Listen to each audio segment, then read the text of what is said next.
사랑과 은혜가 참으로 많으신 하나님 감사드립니다. 오늘도 저희들에게 예배드릴 수 있는 처소와 그리고 예배드릴 수 있는 마음을 주셔서 감사드립니다.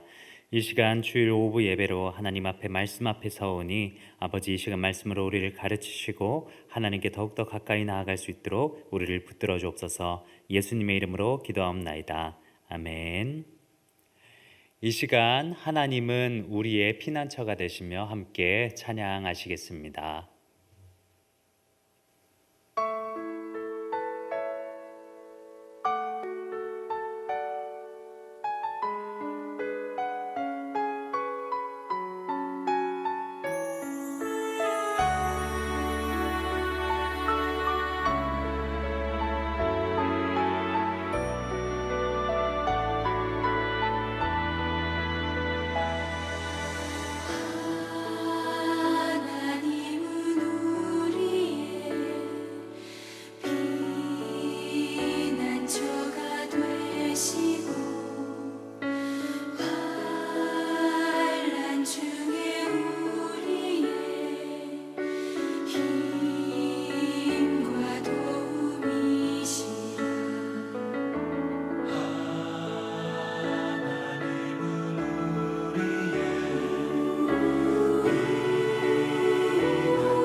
오늘 우리에게 주신 하나님의 말씀은 사무엘상 17장 1절에서 11절까지의 말씀입니다.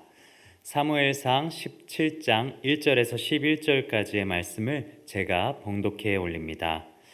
블레셋 사람들이 그들의 군대를 모으고 싸우고자 하여 유다에 속한 소고에 모여 소고와 아세가 사이에 에베스다밈에 진침해 사울과 이스라엘 사람들이 모여서 엘라 골짜기에 진치고 블레셋 사람들을 대하여 전열을 벌였으니 블레셋 사람들은 이쪽 산에 섰고 이스라엘은 저쪽 산에 섰고 그 사이에는 골짜기가 있었더라. 블레셋 사람들의 진영에서 싸움을 도두는 자가 있는데 그의 이름은 골리앗이요 가드 사람이라. 그의 키는 6규빗 한 뼘이요 머리에는 놋투구를 썼고 몸에는 비늘 갑옷을 입었으니 그 갑옷의 무게가 놋 5천 세겔이며 그의 다리에는 놋 각반을 쳤고 어깨 사이에는 놋 단창을 메었으니 그 창자루는 배틀채 같고 창날은 철 600 세겔이며 방패 든 자가 앞서 행하더라. 그가 서서 이스라엘 군대를 향하여 외쳐 이르되 너희가 어찌하여 나와서 전열을 벌였느냐. 나는 블레셋 사람이 아니며 너희는 사울의 신복이 아니냐. 너희는 한 사람을 택하여 내게로 내려보내라. 그가 나와 싸워서 나를 죽이면 우리가 너희의 종이 되겠고 만일 내가 이겨 그를 죽이면 너희가 우리의 종이 되어 우리를 섬길 것이니라. 그 블레셋 사람이 또 이르되 내가 오늘 이스라엘의 군대를 모욕하였으니 사람을 보내어 나와 더불어 싸우게 하라 한지라. 사울과 온 이스라엘이 블레셋 사람의 이 말을 듣고 놀라 크게 두려워하니라. 아멘. 오늘 이 사무엘상의 말씀을 가지고 나는 다윗이 아니었습니다 라는 제목으로 하나님의 말씀을 함께 나누기를 원합니다. 요즘 시대에 있어서 우리에게 가장 큰 키워드가 있다면 무엇일까요? 아마도 올해 떠오른 키워드 중에 가장 이슈되는 키워드는 코로나 바이러스가 아닐까 싶습니다. 코로나로 인해서 많은 사람들이 공포에 사로잡혀 있고 또 아픔을 당하고 있습니다. 코로나 바이러스가 우리에게 미친 영향은 질병으로 인한 고통과 아픔이 가장 크겠지만 사실 그보다 더욱 큰 영향이 있다면 두려움이 아닐까 싶습니다. 물론 어느 정도의 적당한 두려움으로 인해서 자가격리, 사회적 거리두기 등 적정선을 두고 서로 간의 안전을 지키는 것, 그것이 참 중요하긴 하지만 때론 이 두려움이라는 감정이 필요 이상의 과격한 행동 또는 돌발 행동으로 이어진다는 것이 이 두려움이 가진 무서움이 아닐까 싶습니다. 외국에서는 동양인을 코로나라고 비하를 하면서 무차별 폭행을 하는 경우도 있었고요. 또 어느 나라에서는 자신이 코로나에 걸릴 것이 두려워서 스스로 목숨을 끊는 그런 극단적인 행동을 한 사람도 있었다고 뉴스에서 이야기를 합니다. 이런 점에 있어서 저는 이번 코로나가 우리에게 가져온 가장 큰 영향력은 두려움이지 않나 생각을 해봅니다. 사실 이 두려움이라는 것은 모든 사람이 가지고 있는 공통의 감정입니다. 두려움을 가지고 있지 않은 사람은 세상에 단 한 사람도 없을 것입니다. 여러분들은 인생을 살며 어느 때가 가장 두려우셨습니까? 저는 설교를 준비하면서 제 인생의 어느 때에 가장 큰 두려움을 느꼈었나 한번 생각을 해봤어요. 그러다가 생각나는 한 때가 있었는데요. 제가 초등학교 1학년 때였습니다. 그때 제 인생에서 왜 두려웠느냐? 제가 살면서 가장 처음으로 공포 영화를 봤던 때가 초등학교 1학년 때였습니다. 비디오라는 이 장치를 사서 처음으로 이 비디오라는 것을 빌려가지고 봤는데 비디오 이제 빌리는 가게에 가서 제게 누나가 있는데 이 비디오 케이스에 웬 인형 그림이 그려져 있는 것을 보고 그것을 빌려왔습니다. 그런데 비디오 내용을 이렇게 보니 이건 귀여운 인형에 대한 내용이 아니라 저주받은 인형이 사람에게 해코지를 하는 그런 아주 무서운 그런 영화였어요. 막 인형이 칼을 들고 사람을 해치고 그런 무서운 영화였습니다. 그런 영화를 저와 어머니 그리고 누나 셋이 이렇게 같이 보고 있었는데 그런데 어느새 정신을 차려보니 어머니와 누나는 방에 들어가서 자고 있고 저 혼자 그거를 다 본 것이었습니다. 그때가 초등학교 1학년 때였어요. 그래서 저는 그날부터 한 일주일 정도간을 밤에 무서워서 잠을 잘 수가 없었습니다. 그리고 인형만 봐도 아주 두려움에 벌벌 떨 정도로 그때는 너무나 두려움이 컸던 기억이 있습니다. 모든 사람이 이처럼 다 두려움이라는 감정을 가지고 또 내 인생에 있어서 어느 때가 가장 두려웠을까? 그런 때가 아마 다 있었을 것입니다. 이 두려움이라는 감정은 성경 속에서도 이곳저곳 많이 등장을 합니다. 특히 오늘 함께 읽은 내용 가운데선 이스라엘 백성의 두려움을 살펴볼 수가 있어요. 애굽을 떠나서 가나안에 정착해서 33민족 왕들을 정벌하고 이스라엘이라는 나라를 세웠던 히브리 민족들에게 있어서 가장 큰 두려움은 무엇이었을까요? 그들이 만났던 가장 크고 거부할 수 없는 두려움은 바로 골리앗이었습니다. 골리앗이라는 블레셋 장수 앞에서 이스라엘 백성들은 아무것도 할 수가 없었습니다. 그저 두려움에 벌벌 떨고 자신들을 욕하고 자신의 군대를 욕하는 그런 말을 듣고 가만히 있는 것이 전부였습니다. 이전까지는 만나지 못했던 그런 두려움 중에 가장 큰 두려움이었습니다. 고대 역사 가운데 전쟁의 역사를 살펴보게 되면요, 많은 사람들이 싸워가지고 그렇게 전쟁에서 승리를 하거나 패배를 하는 경우도 있었지만, 때로는 이 군대 대 군대에서 가장 대표되는 장수가 한 사람씩 나와서 1대1로 결투를 벌여 승리하는 쪽에 군대가 승리하는 그런 방식의 전쟁을 많이 치르기도 했습니다. 인명피해를 줄이기 위한 것이었죠. 오늘 나와 있는 이 장면 가운데서도 블레셋과 이스라엘이 대치해 있는데, 그 가운데서 인명피해를 줄이기 위함이었는지 아니면 그들이 자신이 있었는지 모르겠지만, 블레셋에서 가장 크고 위대한 장군이었던 이 골리앗이 대표로 나오게 됩니다. 골리앗은 거인의 대명사로 불려지는데, 오늘 본문을 통해서 그 키를 살펴본다면 6규빗 한 뼘이라고 합니다. 이 키를 지금의 우리의 센티미터로 환산을 하면 대략 2m 92cm, 거의 3m에 육박하는 키라고 합니다. 제가 1m 70이 조금 더 넘는데요, 3m에 달하는 사람과 싸우라고 한다면 그냥 도망갔을 것 같아요. 절대 그 사람과 맞서 싸우지 못했을 것 같습니다. 사실 누구라도 맞서 싸울 수 있을까요?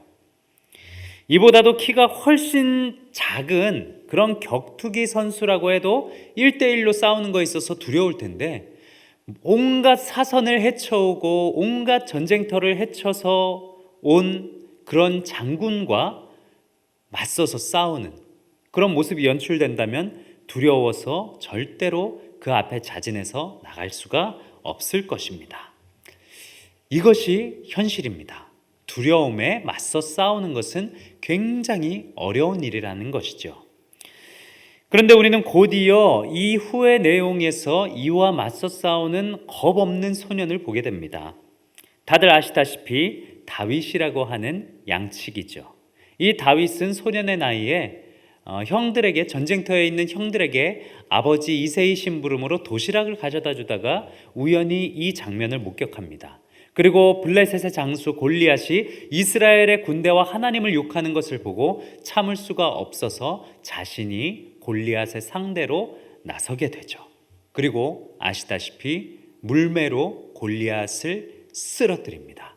이것이 성경에 나와 있는 내용입니다. 이 본문을 지금까지 우리는 너무나 많이 보았습니다.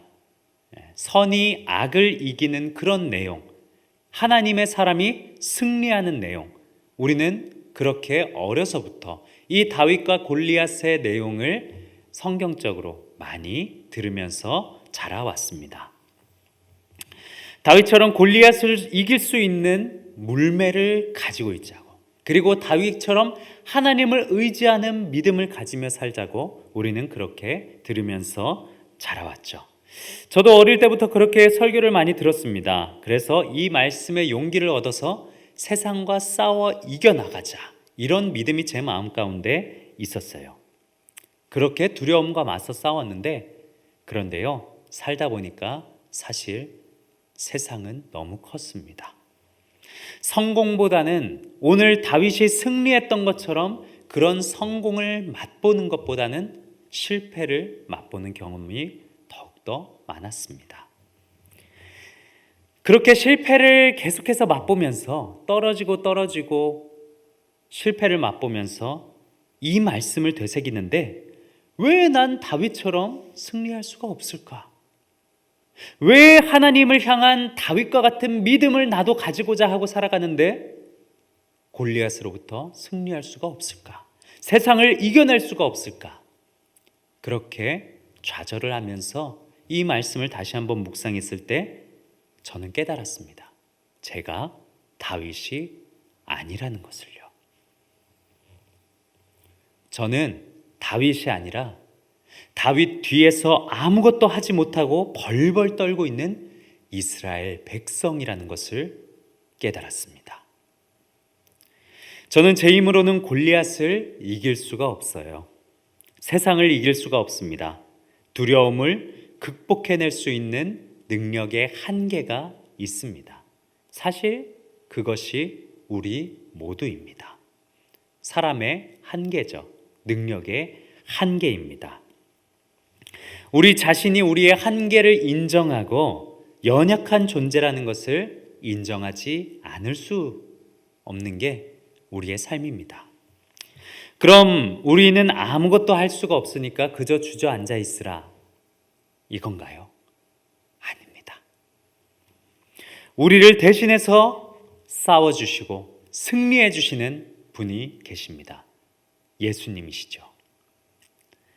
다윗은, 오늘 읽진 않았지만 다음에 나오는 내용의 다윗은 예수 그리스도의 구약의 예표와 같습니다.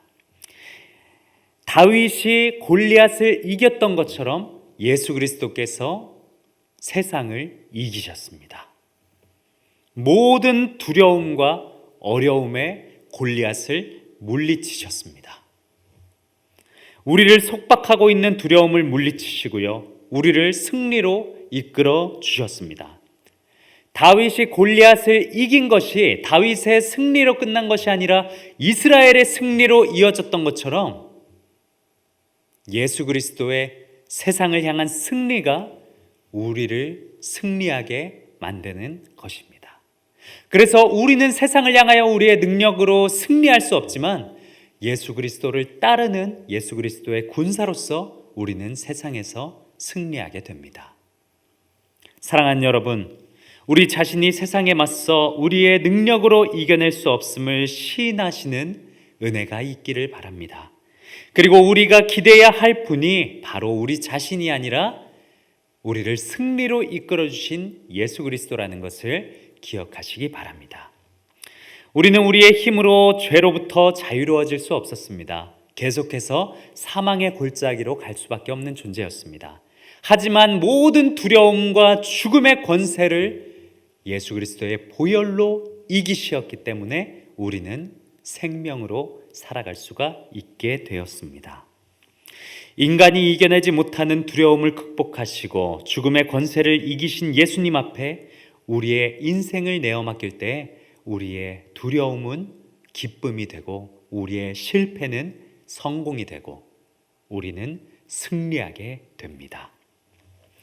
오늘 하루도 살아내실 때 우리 자신이 세상을 이기려고 아웅바둥하지 마시고 세상을 이기신 예수 그리스도를 따라서 그분의 마음을 닮아가며 성경을 통해서 그분의 마음을 알고 세상을 사랑으로 품으시고 그렇게 사랑으로 세상을 이기신 예수님을 닮아 이 땅 가운데 예수 그리스도의 마음으로 살아가시는 여러분들 다 되시기를 주님의 이름으로 축복합니다. 기도하겠습니다. 사랑과 은혜가 참으로 많으신 하나님 감사드립니다. 다윗은 골리앗을 이겼지만 저는 다윗이 아닙니다. 저는 그런 힘이 없습니다. 그렇기에 나의 힘으로는 세상을 이길 수가 없는 연약함인 뿐인 존재임을 하나님 앞에 고백합니다. 하지만 주님, 그렇기에 우리는 주님께 매달릴 수밖에 없습니다. 주님께 붙들림 받을 수밖에 없습니다. 주님, 세상의 모든 권세와 죽음의 권세까지 이기신 주님께서 우리를 이끌어 주셔서 주님의 승리하심으로 우리가 승리를 맛보게 되고 이 땅 가운데 예수 그리스도의 마음을 가지고 믿음으로 하루하루를 살아내는 모든 우리 성도님들 다 되실 수 있도록 축복하여 주옵소서. 귀하신 예수님의 이름으로 기도하옵나이다. 아멘.